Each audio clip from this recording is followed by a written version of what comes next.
Welcome to Changemakers Bite Size. This series is brought to you by SA Partners. We hope you enjoyed today's session with Connor Dawson on why we need to celebrate and protect the changemakers in our teams. Connor is the co-creator of Changemakers and heads up our Islands region. He is a creative at heart and has spent a lot of time researching this topic. Please do add any comments in the chat and Connor will respond to you after the event. Thank you, Connor. Over to you. Thanks, Elsa. Good afternoon, everybody, and thank you for joining me for this Changemakers Bite-Size session on LinkedIn Live. Just a bit on me. As Elsa said, my name is Connor Dawson. I'm a senior consultant with SA Partners, and I also head up the Irish business. We are a global consultancy specialising in transformational change with our roots in lean and continuous improvement, but we offer extensive products and services in the wider change arena, including innovation management, leadership development, digital strategies, to name but a few. So please do reach out through LinkedIn or my email, which will be circulated after the session for any follow-up queries you may have. My background is varied. I grew up in a family retail business. I have tried careers in hospitality, media, journalism, theatre and screen, and found myself with a 20-year, highly varied career in grocery with supply chain, continuous improvement and commercial roles in Musgrave Group. I may not be an expert in anything, but I do know a thing or two about change. When we come up with the idea for Changemakers, it was an intentional effort to mobilise a movement for and about those that do the doing. So while C-suite leaders initiate the strategy, often it is left to the wider organisation to implement the vision. It can seem daunting to bring a new way of working, new products, or even, dare I say, an AI solution to bear on the workplace or team. So we in SA Partners really identify with those that struggle to get everyone rowing in the same direction. We were once in those shoes. So we had our inaugural Changemakers conference earlier this year in Barbestown Castle, and it was a huge success. The attendees got an opportunity to find ways to create catalysts for change, how to engage people and how best to grapple with big issues of today. One of the topics that I presented was on creativity, and today's talk offers as a companion to that presentation. I am pleased to confirm also that we'll be another Changemakers conference in early 2025 in both Ireland and the UK, so watch this space. So to set the context, we live in an ever-evolving VUCA world. So VUCA is an acronym that describes the shifting sands we are all trying to make steady. Volatility, uncertainty, complexity, and ambiguity. So take the markets. They are volatile with rate rises and cuts happening more frequently and rapidly than they have since World War II.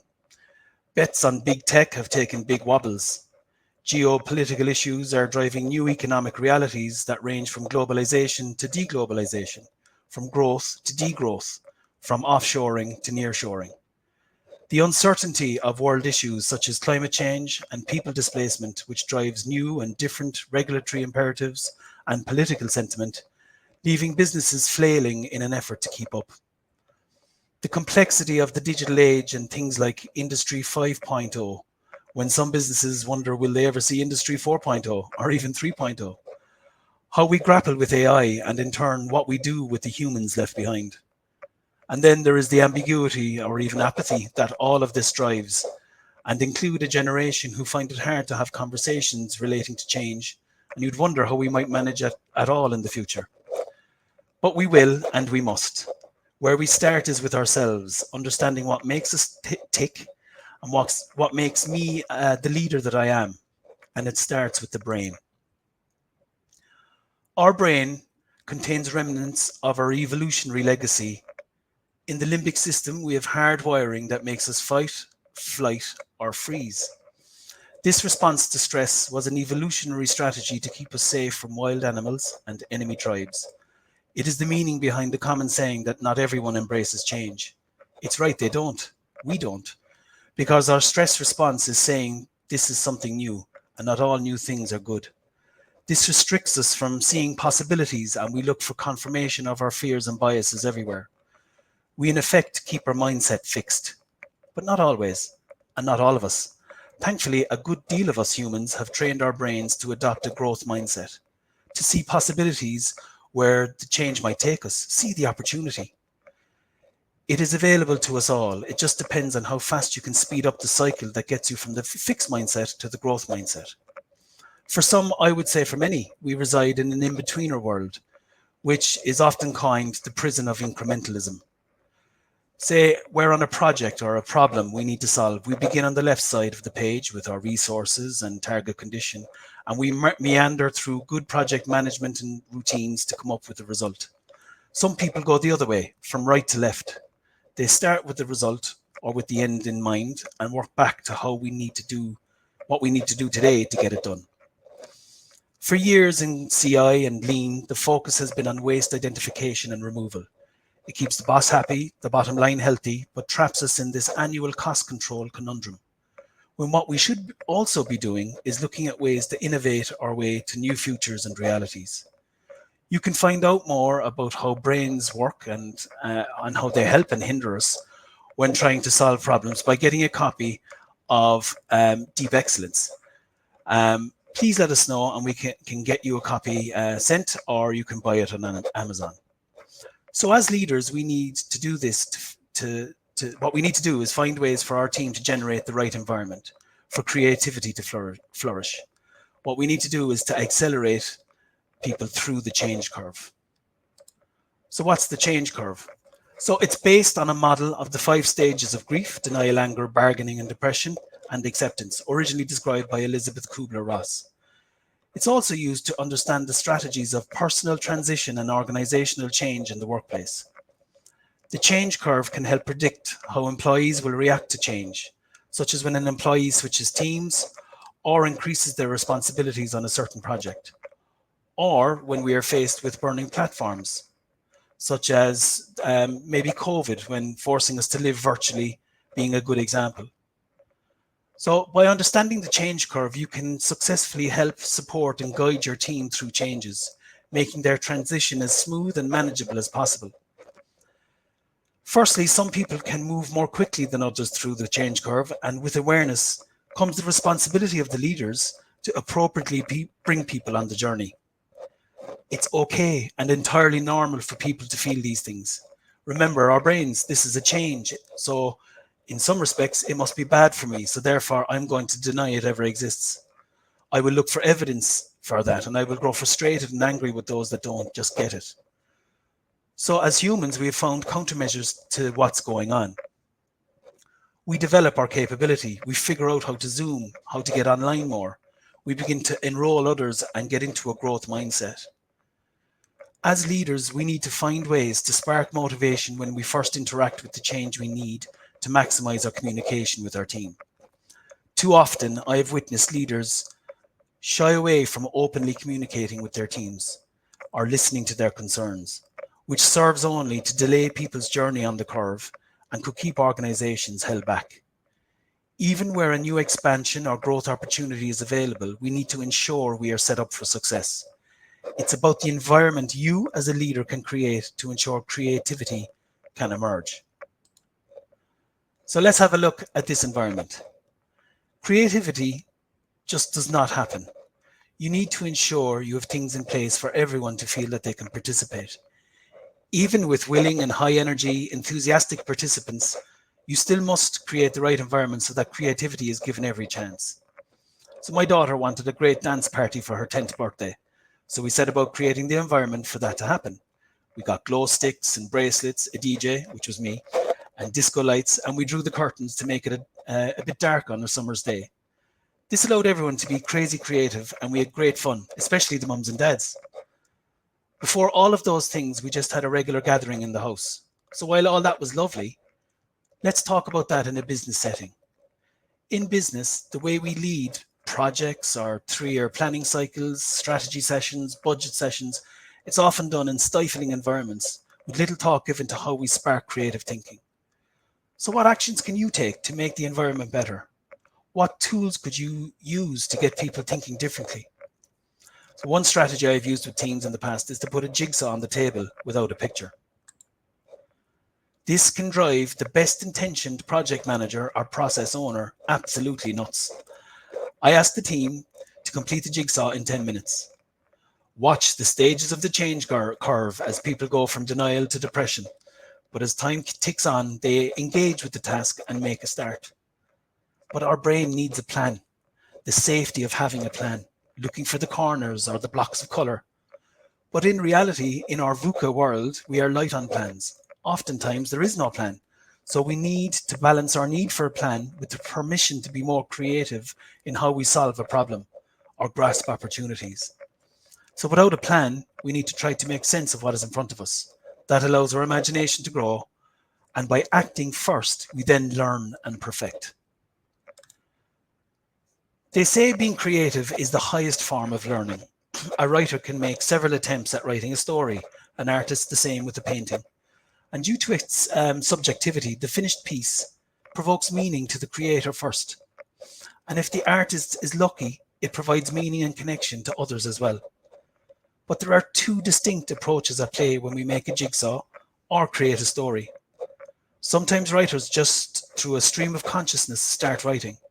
But while some of what is written might seem gibberish, the neural pathways and connections being formed as the imagination kicks in gets us learning how to refine and make sense of things. This is how entrepreneurs stick to their guns by learning how to get the idea more honed and refined.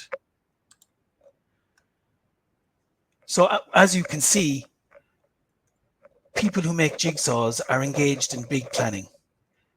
They wait until they get what they need. There's an expected return on investment, and it's very linear in terms of how the plan is created and seen through. We optimize based on the resources that are available to us. We avoid failure at all costs. It can be competitive because there's another team within the organization to do this, or indeed a competitor will eat our lunch.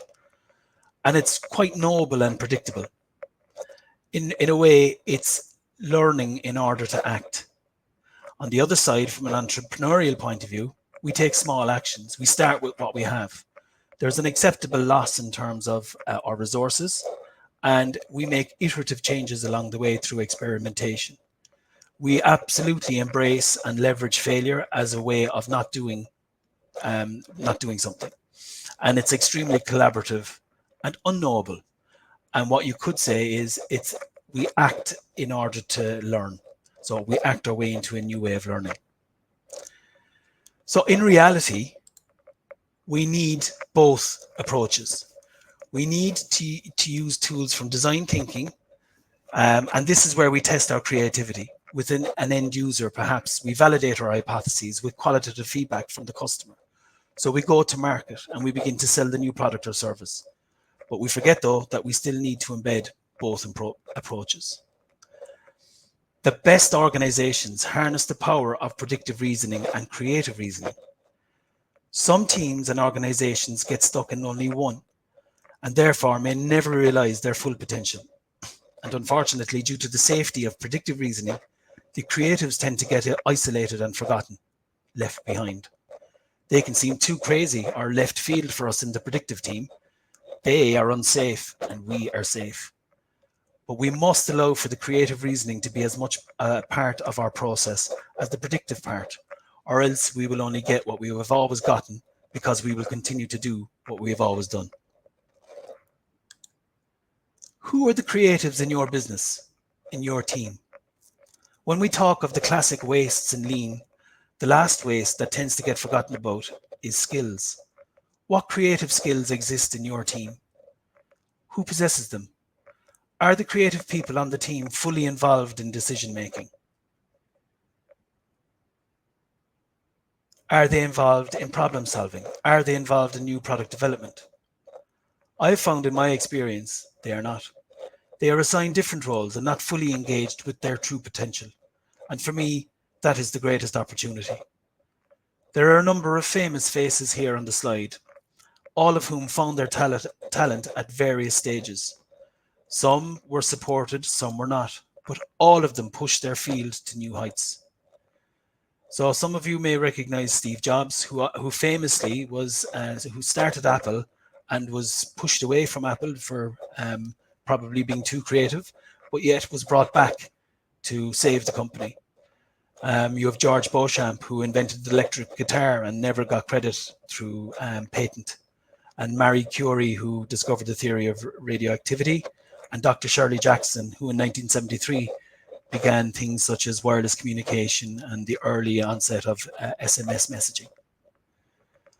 So for me, the learnings here is that lean can sometimes stifle creativity because sometimes waste and cost is conflated when creativity requires time or investment. The first thing to be cut when we need to be lean is discretionary spending, especially on innovation and creativity. Without creativity, we are not tapping into the human capacity to solve problems or indeed to find new solutions to customer needs. We are at risk of running to a standstill if we don't encourage people to express their potential. So make friends with the creatives in the workplace. Creative people rarely hold senior roles, so their voice can often be heard by only a few. Lean can create capacity for creativity. This should be the main goal for all lean leaders. So we're coming to the end now, and thank you for your time and attention today. I hope you found this bite-sized session useful, and if so, what I want you to do is just please commit to 3 takeaways that will make a difference to you or maybe your team. If you write them down, or indeed share them with a friend or a colleague, you're quite likely to actually do them. So I'll give you some time now to commit to those commitments.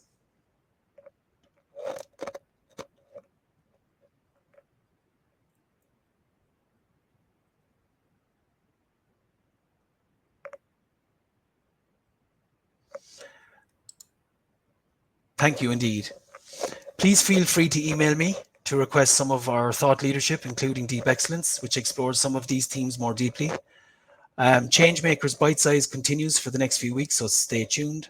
And I really appreciate your time today. Thank you. Thanks for watching this video. Don't forget to subscribe to the SA Partners YouTube channel and watch our Changemakers Bite Size series here.